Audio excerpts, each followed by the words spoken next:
Jadi secara ringkasnya formula metode beban satuan bentuknya seperti ini. Perpindahan itu delta bisa juga diganti dengan theta ya. Tergantung gaya satu satuannya yang mana. Apakah berupa beban terpusat atau momen.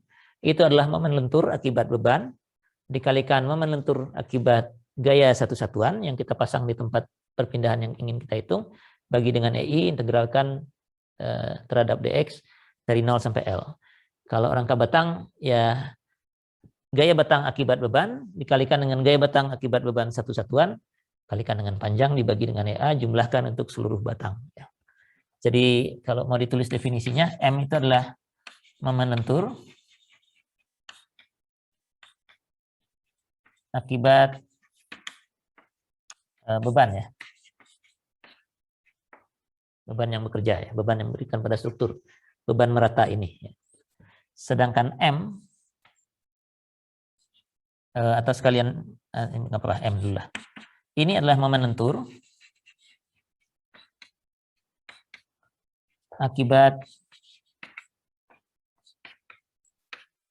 gaya satu satuan. Jadi angkanya satu, satuannya bebas. Jadi kita kosongkan satuannya gitu ya. Artinya satuannya sesuai dengan yang lain-lain. Kalau yang lain-lain pakai kilonewton, satunya 1 kilonewton. Kalau yang lain-lain pakai pound, ya satunya 1 pound artinya. Ya. Jadi gayanya sebesar 1 aja, pasang di situ. Satu satuan dipasang di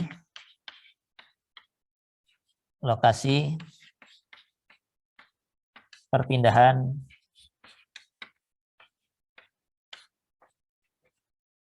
yang dicari ya.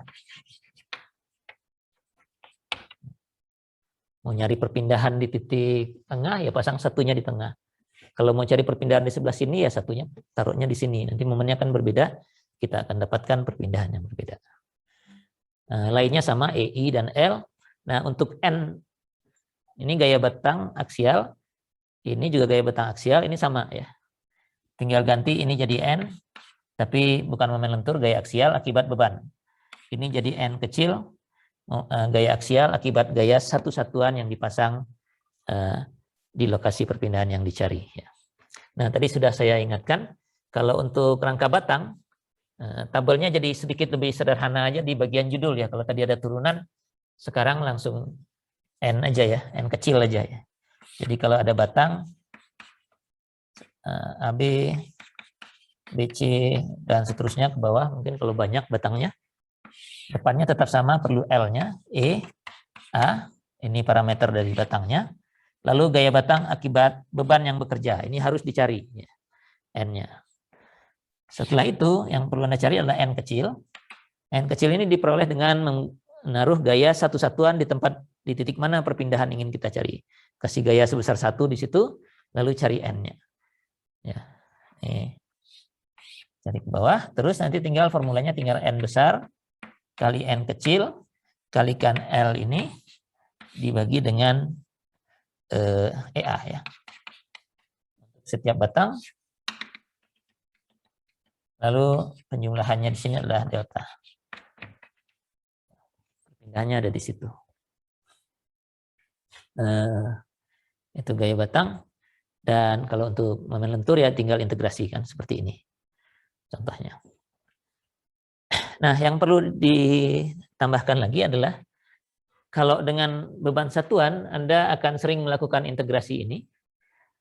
Ada diagram momen akibat beban dan momen akibat gaya satu satuan. Ya. Nah, kalau Anda perhatikan di sini, momen akibat beban itu kalau beban kita sampai beban merata maksimum ya, bukan tidak ada beban segitiga misalnya ya, seperti gaya hidrostatik, maka momen lenturnya paling tinggi parabol ya, parabola. Sedangkan akibat gaya satu satuan karena gayanya cuma satu ini saja, momen lenturnya pasti linear ya, mesti linear. bisa segitiga, linear itu bisa macam-macam kan ya.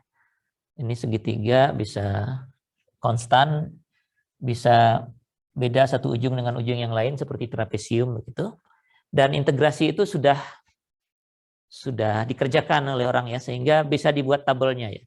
Jadi Anda tidak perlu melakukan integrasi seperti ini persis kalau untuk beban satuan ini.